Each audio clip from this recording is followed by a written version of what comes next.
एक तरफ जहां कांग्रेस और जदयू बजरंग दल को बैन करने की मांग कर रही है, तो वहीं दूसरी तरफ भाजपा अब कांग्रेस के झंडा को ही बैन करने की बात कर रही है। और इसके पीछे भाजपा का दलील यह है कि जो देश का तिरंगा झंडा है, उसको जो है वो कांग्रेस ने अपना झंडा बना लिया है। और जो चक्र है उसके जगह पर कांग्रेस हाथ लगा दिया है। आखिर कांग्रेस को तिरंगा में हाथ लगाने का अधिकार किसने दिया? और चुनाव आयोग से मांग कर रहे हैं भाजपा वाले कि अब जो है वो कांग्रेस के झंडा को बैन कर देना चाहिए और कांग्रेस को कोई दूसरा नया साइन जो है वो देना चाहिए। आज की इस वीडियो में हम इन चीजों को लेकर के विश्लेषण करेंगे, लेकिन उससे पहले नमस्कार, मेरा नाम घनश्याम सिंह है और आप द बिहार प्रोजेक्ट देख रहे हैं। दरअसल कांग्रेस ने जो है अपने मैनिफेस्टो में जब ये कहा कि अगर हमारी सरकार आती है तो हम जो है वह बजरंग दल को बैन कर देंगे। उसके बाद बिहार में जदयू के सांसद भी कहते हैं कि बिहार में जो है वो बजरंग दल को बैन कर देना चाहिए, क्योंकि बजरंग दल के जो लोग हैं वह दंगा फैलाते हैं। इसके बाद ये लोग जो है वह असामाजिक तत्व इन दल में शामिल हो गए हैं,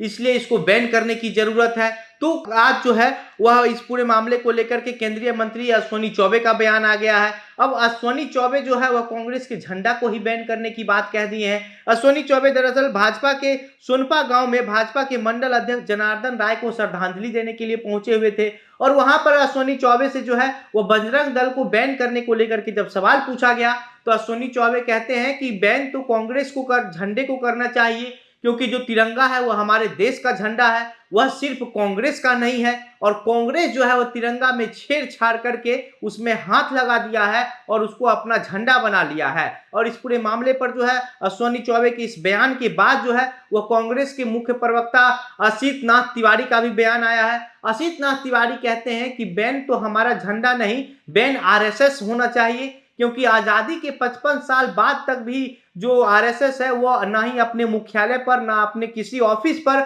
आज तक तिरंगा का झंडा फहराया है और इसलिए आरएसएस को बैन होना चाहिए। ये दंगाई हैं, ये लोग झंडा को एक समय था कि जब पैर के नीचे मसर दिए थे और इस वजह से आरएसएस को बैन करना चाहिए। लेकिन भाजपा को शर्म नहीं आती है कि भाजपा जो है वो आरएसएस के साथ है और इसके बाद जो राजनीतिक है उसमें और भी कई तरह की चर्चाएं जो है वो होना शुरू हो गई। आगे केंद्रीय मंत्री अश्विनी चौबे कहते हैं कि मैं जनता की जो बात है, जो देश की जनता चाहती है, उनकी जो आवाज है वो मैं आपके सामने रख रहा हूं, वो मैं आपके बता रहा हूं।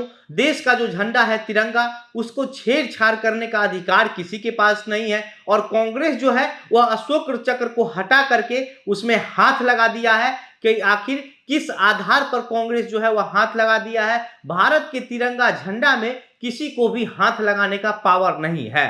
तिरंगा जो है वह हम हर भारतीय का स्वाभिमान है और कांग्रेस वाले लोग उसको अपना झंडा बना लिए हैं, इसलिए जो है वह कांग्रेस का जो झंडा है वो बैन होनी चाहिए। और साथ ही साथ अश्विनी चौबे यह भी कहते हैं कि आगामी जो 2024 और 25 का चुनाव है बिहार में और 24 का लोकसभा चुनाव, इसमें जो है ये सभी के सभी दल जो है वो सब नस्तानबीद हो जाएंगे। इन लोगों का कोई ठिकाना नहीं रहेगा कि ये लोग कहाँ हैं, राजनीतिक में खड़े भी हैं या फिर नहीं है। और ये लोग जो है वह बिहार की में भी कह लीजिए या फिर देश स्तर पर कह लीजिए, ये लोग जो है जो धार्मिक चीजें हैं, हिंदू की भावना जो है उसको हमेशा ठेस पहुंचाते रहते हैं। और अश्विनी चौबे जो है वह लगातार जो है वह पूरे खुल करके हमलेवार हैं। अश्विनी चौबे बाबा बागेश्वर को आने को लेकर के भी कहा था कि जो बाबा बागेश्वर को रोकने की कोशिश करेगा उसका दांत झाड़ दिया जाएगा। इसके बाद अश्विनी चौबे को बयान को लेकर के जो है राजद के कई नेता का भी बयान आया। राजद के नेता सुरेंद्र यादव भी कह दिए थे कि बाबा घिनौना काम करता है,